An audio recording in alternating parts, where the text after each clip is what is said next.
Assalamualaikum rahmatullahi wa barakatuhu. My name is Dr. Zainab Aroop and I am physiotherapist. आज जो मेरा आपके साथ लेक्चर है वो है सूरतुल तौबा की आयत नंबर 83 से लेकर आयत नंबर 89 तक। आज के लेक्चर में हम लोग मुनाफिकीन के बारे में पढ़ेंगे कि नबी अकरम सल्लल्लाहु अलैहि वसल्लम को उनका नमाज जनाजा पढ़ाने से इनकार किया गया, तो फिर क्या वो जो मुनाफिकीन हैं वो इस ज़माने के मुनाफिकीन के साथ भी हम ऐसा कर सकते हैं या नहीं, और उसके अलावा मुनाफिकीन का क्या बुरा अंजाम होगा। और ये तसलसल से इस सूरह तौबा में हम मुनाफिकीन के बारे में पढ़ रहे हैं। तो स्टार्ट करते हैं। नहमदुहु व नुसल्ली अला रसूलिहिल करीम, अम्मा बाद, फ़अऊज़ु बिल्लाहि मिनश शैतानिर रजीम, बिस्मिल्लाहिर रहमानिर रहीम, रब्बि इश्रह ली सदरी व यस्सिर ली अमरी वहलुल उक़दतम मिन लिसानी यफ़क़हू क़ौली, रब्बी ज़िदनी इल्मा, बिस्मिल्लाहिर रहमानिर रहीम। स्टार्ट करते हैं आयत नंबर 83 से। फिर अगर वापस लौटा लाए आपको अल्लाह तरफ़ाए एक गिरोह के इनमें से एक, फिर वो इजाज़त तलब करें आपसे निकलने के लिए, बस कह दीजिए हरगिज़ ना तुम निकलोगे साथ मेरे कभी भी, और हरगिज़ ना तुम जंग करोगे साथ मेरे दुश्मन से। बेशक तुम राजी हो गए तुम बैठने पर पहली बार, बस बैठे रहो साथ पीछे रहने वालों के। इस आयत का क्या मतलब है? इस आयत में नबी अकरम सल्लल्लाहु अलैहि वसल्लम के से अल्लाह ताला खिताब फरमा रहे हैं कि जो लोग पीछे गज़वा तबूक के मुकाम पे नहीं गए थे, उस जंग पर नहीं गए थे, मुनाफिक लोगों ने क्या किया था, उज़र पेश किए थे और ये पीछे नहीं गए थे। तो हज़रत मोहम्मद सल्लल्लाहु अलैहि वसल्लम से आप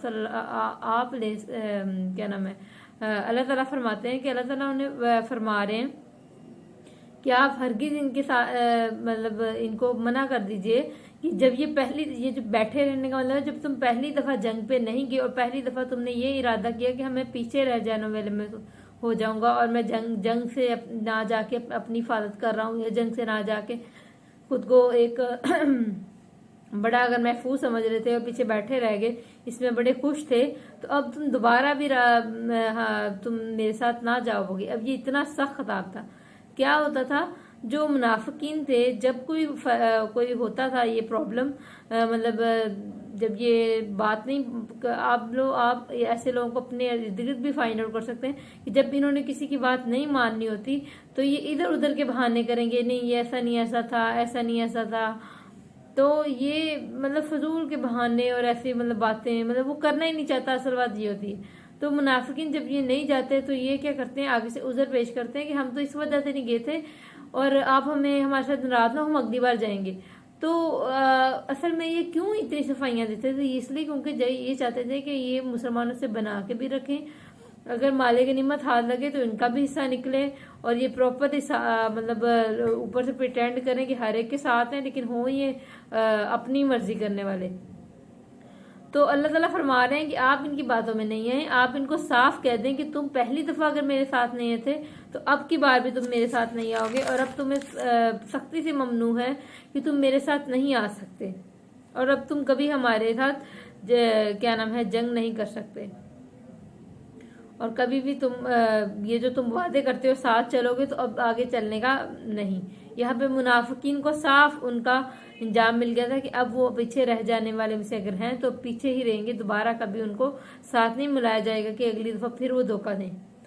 आगे है, और ना आप नमाज पढ़िए किसी एक की इनमें से जो मर जाएं कभी, और ना आप खड़े हों इनकी कब्र पे। इसकी कब्र पे नमाज पढ़ने से मुराद नमाज जनाजा है, और कब्र से मुराद दुआए मगफरत करना है जो हम कब्र पे खड़े होकर करते हैं। तो बेशक उन्होंने कुफर किया अल्लाह से बाद इसके रसूल के, वो मर गए इस हाल में कि फासिक थे। अब हम एक क्वेश्चन एक निकलता है कि हम मुनाफिकीन जो है, उस ज़माने के मुनाफिकीन के लिए आ गया कि हम उसको मतलब मुनाफिकीन के लिए एक साफ पैगाम आया कि इनको ना नमाज जनाजा पढ़ाई जाए, ना मगफिरत की जाए। तो क्या आजकल के मुनाफिकीन के साथ भी यही किया जाए कि नौज़ुबिल्लाह, अगर आप लेक्चर लें तो आपको पता लगे कि हम में भी 80% मुनाफिकीन की क्वालिटीज़ पाई जाती हैं, और इंशाल्लाह हम सब ख़त्म करेंगे, मतलब पाई जाती हैं हम उसको, आप ये नहीं कि पाई जाती हैं देख के चुप करना, बल्कि देखो अगर हैं तो उसको ख़त्म करो अपने अंदर से। इसलिए कुरान का नॉलेज सीखना इसलिए बहुत इंपॉर्टेंट है कि कहीं हम खुद को बहुत नेक पकीजा समझते रहे और अंदर से हमारे अंदर दीन की से खोखले हुए हों और बाद में पता लगे कि हम तो मुनाफिक की रविश अख्तियार किए हुए थे। तो अपने आप को परखते रहना चाहिए कुरान पाक को देखते हुए। तो इसमें आगे था कि हमारे पास अब ये कलमा मुनाफिकीन, उस मुनाफिकीन को तो बिल्कुल भी नमाज जनाजा जायज़ नहीं, लेकिन आजकल के जो मुनाफिकीन हैं इनके बारे में ये आयत नहीं हम पूरी उतरेगी, क्योंकि ये उस ज़माने में हज़रत मोहम्मद सल्लल्लाहु अलैहि वसल्लम को अल्लाह ताला ने उन मुनाफिकीन का नाम बताए थे और वो उन मुनाफिकीन को जानते थे। लेकिन आज हम किसी के नफाक होता है दिल की बीमारी, और हम किसी की दिल की बीमारी नहीं जानते कि कौन बाहर से अच्छा और दिल से बुरा है, कि अब तो वो दिल से भी अच्छा हो। तो हम हाँ, ये इल्म सिर्फ अल्लाह ही जानता है, और अल्लाह ने उस वक्त मुनाफिकीन के आप सल्लल्लाहु अलैहि वसल्लम को बताया था। और फिर इसलिए जब सहाबा जिसकी इसके बाद हज़रत मोहम्मद सल्लल्लाहु अलैहि वसल्लम ने मुनाफिकीन के लिए मगफरत की दुआ करना बंद कर दी थी, उनका जनाजा पढ़ाना बंद कर दिया था, तो सहाबा कराम क्या करते थे, हज़रत मोहम्मद सल्लल्लाहु अलैहि वसल्लम को देखते थे, वो जिसके जनाजे पे जाते थे वो चले जाते थे, और जिनके जनाजे पे हज़रत मोहम्मद सल्लल्लाहु अलैहि वसल्लम नहीं जाते थे वो भी नहीं जाते थे। उनकी वसाल के बाद हज़रत हुज़ैफा रज़ियल्लाहु अन्हु के बारे में हमने पढ़ा था कि वो राजदानी रसूल सल्लल्लाहु अलैहि वसल्लम थे, तो वो मुनाफिकीन के नाम जानते थे, आप सल्लल्लाहु अलैहि वसल्लम ने उन्हें बताया था। तो इसलिए फिर हज़रत उमर रज़ियल्लाहु अन्हु उनको देखते थे, अगर वो जाते थे तो हम हज़रत उमर रज़ियल्लाहु भी चले जाते थे, अगर वो नहीं जाते थे तो वो भी फिर हज़रत उमर रज़ियल्लाहु अन्हु भी उसकी नहीं जाते थे। अब और दूसरी, मुशरिकीन के लिए हम दुआए मगफरत कर सकते हैं, इन काफिरों के लिए नहीं। क्यों नहीं कर सकते? क्योंकि जब तक ये जिंदा होते हैं तब इनके पास अल्लाह ताला से माफ़ी का मौका होता है, तौबा का मौका होता है। जब इनको जब ये फौत हो गए तो इनका चैप्टर उधर ही क्लोज हो जाता है। अब वो क्योंकि वो अल्लाह और उसके रसूल के नफ़ी करने वाले थे, अल्लाह और उसके रसूल के नाफरमान थे, तो ऐसे लोगों की हम नहीं कर सकते इनके लिए दुआएं। और आजकल लोग कैसे स्टेटस पे लगाया होता है इंडियन एक्ट्रेस का, अगर किसी की डेथ हो जाए, वो सब क्या नाम है, मुशरिकीन है। आगे चलते हैं। और ना तअज्जुब में डालें आपको माल इनके और औलाद इनकी, बेशक चाहता है अल्लाह के वो अजाब दे इन्हें साथ इनके दुनिया में, और उन्हें निकले जाने इनकी इस हाल में कि काफिर हों। इस आयत में फरमाया जा रहा है कि आपको कहीं तअज्जुब में न डाल दें। अल्लाह ताला ऐसे लोगों को दुनिया में बहुत देता है ताकि ये आखिरत में इनका कोई हिस्सा नहीं होता। तो अल्लाह ताला इनको मालो औलाद देगा, बहुत कुछ देता है, लेकिन क्या होती है इनकी मालो औलाद वही इनके लिए अजाब का बायस होती है, जिनको पता भी नहीं लगता। ये उनको बगैर दीन के जब उनको तालीम देते हैं बड़े होकर, वो नाफरमान औलाद निकलती है। और फिर जब वो क्या नाम है, इसीलिए अपनी औलाद को हमेशा दीन पे फॉलो करना सिखाएं। जब वो दीन को फॉलो करते होंगे तो दीन ने हमेशा माँ बाप और रिश्तों को इज्जत देना सिखाई है, तो वो और इज्जत देगा। इसलिए इसको अगर आप चाहते हैं कि आपका बच्चा फरमाबरदार निकले तो उसको दीन का तालीम दें। उसके अलावा वो उसका माल उसके लिए बाइस से प्रॉब्लम बन सकता है कि मे बी वो माल जो था वो उसकी बीमारियों का शिकार हो जाए, जो उसको उस पैसों से वो नहीं है ठीक कर सकता। आगे चलते हैं।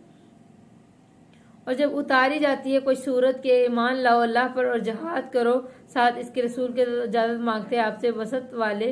तो वसत वाले का मतलब है कि मालदार लोग इनमें से, और वो कहते थे कि छोड़ दीजिए हमें कि हम हो जाएं साथ बैठने वाले में। मतलब मुनाफिकीन इतने बदतमीज लोग थे कि मतलब जब जहाद का हुक्म आना, पीछे से हुक्म आना, और मतलब कि उज़र की वजह से कोई नहीं जाता वो और बात है, और कोई है कि जानबूझ के नहीं जाता।